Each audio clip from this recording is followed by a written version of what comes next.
Hi, I'm Chris Kepler, and welcome to Does This Happen to You?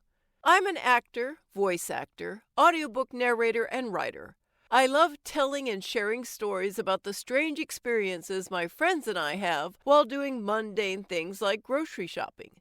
That's why this podcast features funny stories from fantastic writers about our daily anomalies, a micro audiobook about life and befuddlement just for you. Our story this week is from B.B. Nicholson, who you'll find on medium.com. And here is, I am turning invisible, and my husband is getting all the attention. Women past menopause are invisible, and men the same age are not. Here's what you can do about it. This summer we went on a cruise, and my husband got a comment on his clothes every day. Every single day. What was he wearing that was so riveting? In my opinion, nothing. His shirts had logos. I get that an orange polo shirt with Clemson Tigers can be a conversation starter. But why does anybody notice a MedTech shirt that I bought him decades ago in a thrift store? He even garnered a slew of comments for his Frog Tog raincoat. My husband has never been a clothes horse, so all this attention came as a surprise. It got so entertaining that I started laying bets. I bet you $10 that before breakfast is over, somebody mentioned your Kansas City Chiefs shirt. Bingo! He was waiting for his egg and cheese omelet when a friendly guy wedged himself into the omelet line just to say, "Hey Chiefs, you go to Kansas?" If it were only clothes, I would think it was the logos. But it's not just clothes. The attention continued post-cruise, and now it's extended to his fingers. He slammed his finger in the bathroom door, and his fingernail turned black. Everybody, and I do mean everybody, noticed that black fingernail. You'd think his fingers had sprouted talons. Then last week, he went to Home Depot with blisters on his fingers from his overzealous use of a weed whacker. "Do you need to visit our first aid department?" a Home Depot employee asked him. My husband said, "No, they were just blisters." And the Home Depot person said, "I thought you might have cut your fingers on something in our store. Let me know if you need anything." WTF! I couldn't get a Home Depot employee to speak to me if I walked through the store dragging a chainsaw and wearing a lampshade on my head. The attention he got at church takes the cake, though. We were walking toward the sanctuary when somebody said, "You look good." A few more steps, and another person said, "You're looking great, man." Two people in the church told a 72-year-old man he looked good, while I, who had on a new skirt and some really cute boots, got nothing. Not a compliment, not a glance, not a hello, not a nothing. I should be proud of him, right? He went on a diet and lost 50 pounds. But that was 2 years ago. Get over it. White hair looks good on him, too. Somebody at church told him so. When men have gray hair, they are silver foxes. When women have gray hair, they are old women. After we got home from church, I said, "If I die Sunday morning, women will be lined up at the front door with casseroles by Sunday afternoon." He laughed, but he didn't deny it. This is the reality of invisibility. Women past menopause are invisible. Men the same age are not. Now that I think back on it, this invisibility had been coming on for some time. I had a black toe a couple of years ago during the summer sandal season, and nobody noticed. I was worried for 3 months that I had a melanoma under my toenail. I Googled melanoma under toenails, and the image that popped up looked exactly like my toe. But so did the image for toe bruises. I didn't go to the doctor because my philosophy is put something off long enough and it will go away. I waited 3 months, and sure enough, the black toenail went away. It was a toe bruise, not a melanoma. Still, it could have been a melanoma and nobody would have noticed it. The frog tog as final proof. My husband bought me a frog tog because he had gotten so many compliments on his. His is a nondescript beige, and he got me a bright neon pink one with the same logo. I've worn it 5 times, and nobody has said a word.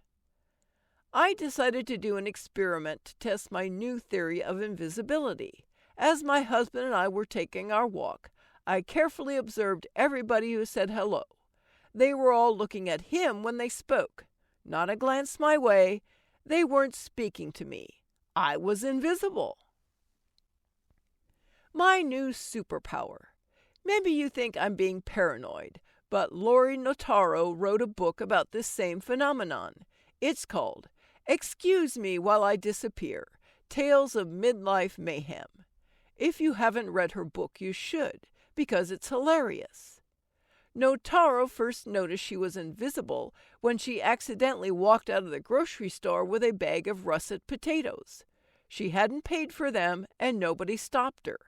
After several similar observations, she began to view her new invisibility as a superpower.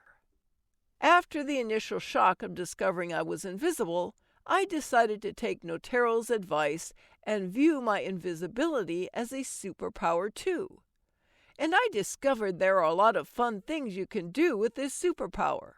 You can slip out of church before the sermon, go home, and eat the piece of cake you've been thinking about all morning, and nobody will notice. You can observe everybody at a party without having to make conversation. Nobody will care. If you try to talk, you'll just be interrupted anyway. You can dance as wildly as you want. You can pass the makeup counter at Macy's without the salesgirl trying to corral you for a makeover. You're either invisible or she thinks you're hopeless. I prefer invisible. You can go anywhere you want without having to fake a smile. Smile if you want, but don't expect anybody to smile back. If you are smiling at young men the age of your son, they will automatically assume you are an old woman on the make instead of realizing you are just a friendly person. As Doris Lessing said, you become middle-aged and anonymous. No one notices you. You achieve a wonderful freedom. It is a positive thing. You can move about unnoticed and invisible. So embrace your newfound freedom. Go a little wild. Observe the world around you with new eyes because you can see without being seen. But remember this, every superpower has its kryptonite, and occasionally your superpower will fail you, and you will become suddenly, glaringly visible. This happened to me in a class I was taking. The instructor decided she didn't like anyone sitting on the back row, although many of us preferred the back row. Protests notwithstanding, she made everyone drag their chairs into a big circle, so there were only front row seats. But instead of complying, something got into me. I dragged my chair to the center of the room and plopped down, surrounded by a circle of my fellow students. The teacher looked startled. A ripple of laughter spread round the circle. And just like that, I was no longer invisible.